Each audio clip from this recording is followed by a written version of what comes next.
안녕하세요. 반값보험료 만들기입니다.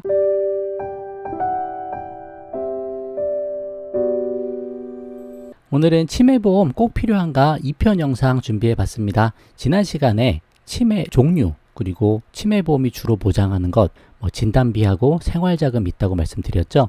그리고 중증 치매가 이제 어느 정도 수준인가, 왜 치매보험 가입할 때 중증 치매에 대해서 우리가 잘 알아야 되는가, 그 부분을 설명하다가 이제 마쳤던 것 같아요. 그럼 오늘은 그거 이어서 중증 치매 어느 정도 수준인지 알아보고 치매 발병 확률 그 정도, 그리고 치매보험 정말 얼마나 유지할 수 있나, 치매보험 해지율이 어떤지 그것도 한번 보고 중증 치매가 걸렸을 때 산정특례 혜택이 있다는 것, 그 부분까지 이어서 설명을 해보도록 하겠습니다. 잘 이해 안 되시면 앞에 영상 꼭 보고 그 다음 이어서 보는 거 추천드릴게요. 시작해 보도록 하겠습니다. 자, 보험연구원에서 가져온 자료인데 이제 CDR 척도별로 치매 환자가 어느 정도 수준인지 구분을 한번 해놓은 거예요. CDR 0.5부터 최경도, 이때부터 치매라고 보시면 되고, CDR 1.2 경도, 2점이 중증도, 3점 이상이 중증이죠. 이렇게 CDR 척도를 3단계로 구분해 놓은 곳이 있고, 요즘엔 5단계까지 구분해 놓은 것도 많은데 5단계까지 구분했어도 마찬가지예요. 3점 이상이 중증입니다. 여러 가지 다 보시면 되는데 중증도 기준 한번 봐볼게요. 중증도만 돼도 이 중증에 대한 진단비나 생활자금은 못 받는 경우잖아요. 근데 이 중증도도 상당히 심각합니다. 보시면 심한 기억장애가 있고, 과거에 반복적으로 많이 학습한 것만 기억하고 새로운 정보는 금방 잊어버리는 수준이다. 이 정도면 치매가 좀 심각하죠. 또 여러 가지 밑에 보시면 사회활동 같은 경우는 집 밖에서 독립적인 활동이 불가한 정도고요. 외견상으로는 집 밖에서도 잘 할 수 있어 보인다. 바깥으로 보기엔 괜찮다. 그런 내용이고, 중증은 집 밖에서 독립적인 활동이 불가한 건 똑같은데 외견상으로도 불가해 보인다. 딱 봐도 이분은 활동하기 힘들어. 바깥으로도 그냥 보인다는 거예요. 근데 중증도는 그 정도는 아니지만, 하지만 실제적으로는 집 밖에서 활동이 불가능한 상태, 그런 상태라고 보면 됩니다. 그리고 위생 같은 경우도 옷 입기 혼자 못한다는 거예요. 그리고 개인 위생 관리 혼자 못하는 거고, 개인 소지품도 마찬가지예요. 이런 것들에 다 도움이 필요하다. 그 정도 단계가 중증도다. 그래서 웬만큼 치매가 좀 심해도 한 요 정도 나와도 3점 이상 받기는 그렇게 쉽지 않다라는 거죠. 3점 같은 경우 보면 집안에서 의미 있는 기능 수행이 없다, 거의 누워있다라고 보시면 되는 거고, 개인 위생과 몸치장의 유지에 많은 도움이 필요하다. 판단이나 문제 해결이 불가능하다. 어려움이 있다라는 게 아니고 불가능한 정도. 아주 심각한 경우라고 보시면 될 것 같습니다. 자, 그럼 다음은 치매 발병률에 대해서 한번 알아볼게요. 그리고 우리가 가장 많이 보험금을 받을 수 있는 중증에 걸릴 확률도 한번 살펴보도록 하겠습니다. 자, 대한민국 65세 이상 인구가 인구 구성비 2018년 65세 이상 노인 인구수는 740만 명 정도 된다고 보시면 될 것 같아요. 이 데이터 한번 참고를 해보고요. 치매 중증도별 환자 수 및 비율입니다. 65세 이상 총 인구수가 740만 명이라 그랬는데 65세 이상 치매 환자 수는 75만 명이네요. 한 10분의 1 정도 되겠네요. 10명 중에 1명 정도가 치매에 걸린다. 그 정도 보시면 되고, 요 유형별로는 아까 앞에서 봤던 내용이고, 요 중증도별로 한번 보시면 좋습니다. 최경도가 있고 경도가 있고 중증도가 있고 중증이 있잖아요. 요 중증에 걸릴 확률은 75만 명 중에 11만 6천 명 정도다. 그럼 한 15.5% 정도 나올 거예요. 뒤에 좀 더 자세히 계산해 볼게요.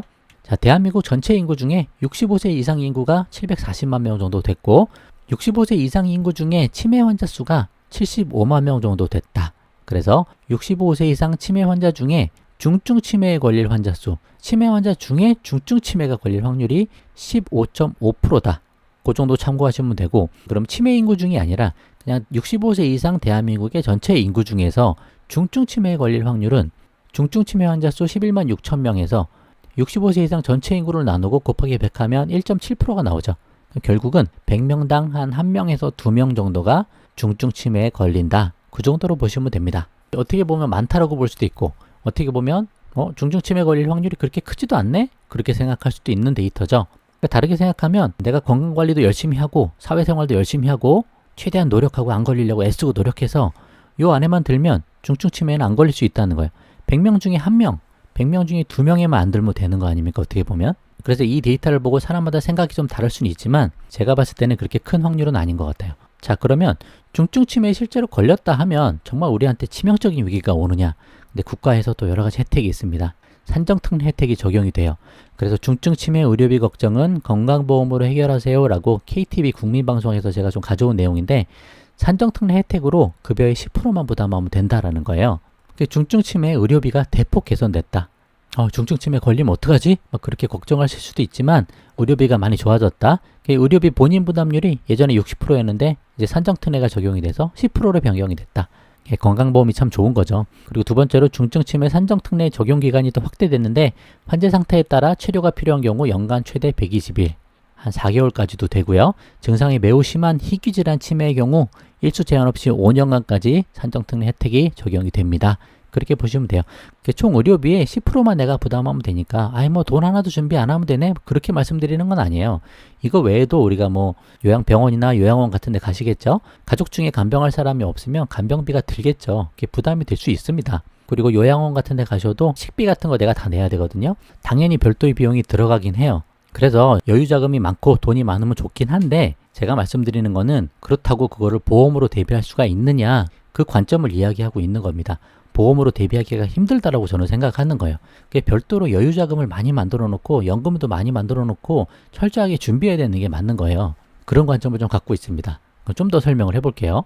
자, 치매보험 유지율 기사를 한번 좀 보겠습니다. 기사 두 개만 좀 볼 건데 그래 치매보험 아무리 좋아도 보험을 유지를 해야 될 거 아니에요. 유지를 해야 혜택을 보는데 유지할 수 있겠느냐라는 거예요. 치매보험 보험사 배만 불릴 수 있다라는 기사가 있습니다. 이정화 기자님께서 2019년에 쓰신 기사인데 최근 보험사들이 앞다퉈 출시하고 있는 치매보험이 보험사 배만 불릴 수 있다는 지적이 나온다.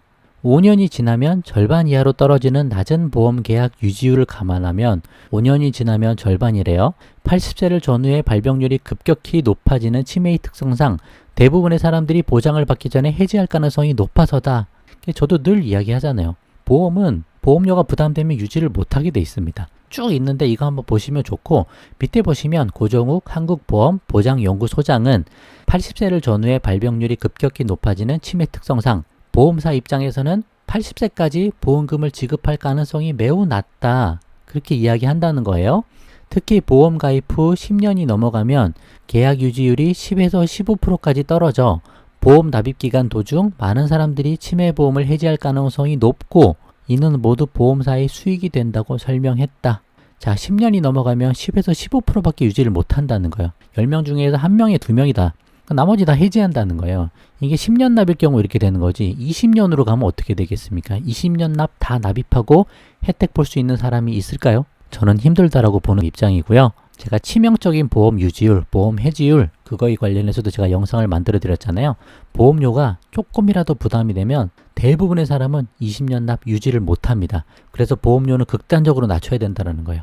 기사 하나만 더 보고 맞춰보도록 할게요. 종신보험, 치매보험, 보험료 낮아지고 해약 환급금 늘어난다라고 중앙일보에서 한혜란 기자님이 쓰신 내용인데 치매보험료도 인하된다. 그러면서 여기 유지율이 나와 있어요. 치매보험은 다른 보장성 보험보다 사업비가 높게 책정되어 있다. 그 얘기는 뭐예요? 보험료가 비싸다는 거죠. 그런데 치매보험은 5천년 유지율이 57%밖에 안 된다. 5년 되면 반 정도 해지한다는 거죠. 그러니까 아까 내용이랑 크게 다르지 않아요. 40대, 50대 조기 해약자는 보장을 받지 못한 채 높은 사업비만 부담하게 된다. 뭐 그런 내용이 있어서 한번 소개를 해봤습니다. 그래서 치매가 위기고 앞으로 더 많은 사람이 걸리고 할 텐데 그걸 보험으로 대비할 수 있을까? 그 부분에 대해서는 저는 좀 부정적인 견해를 갖고 있다. 그 내용을 좀 설명을 해드리는 부분으로 보시면 될 것 같아요.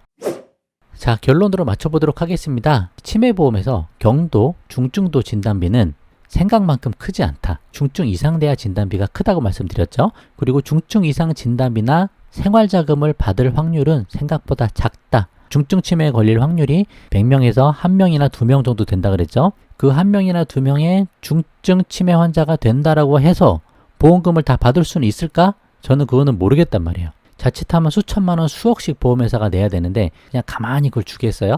여러 가지 꼼꼼하게 조사하고 뭐라도 없는지 확인하겠죠. 영리회사니까 어떻게 보면 당연한 거고요. 저는 쉽지 않아 보인다. 그렇게 생각하고 보험료는 비싸고 보험료 겁나게 비쌉니다. 다음 편 영상에 한번 설명을 해볼게요. 이거는 보험료는 비싸고 보험 유지율도 낮다.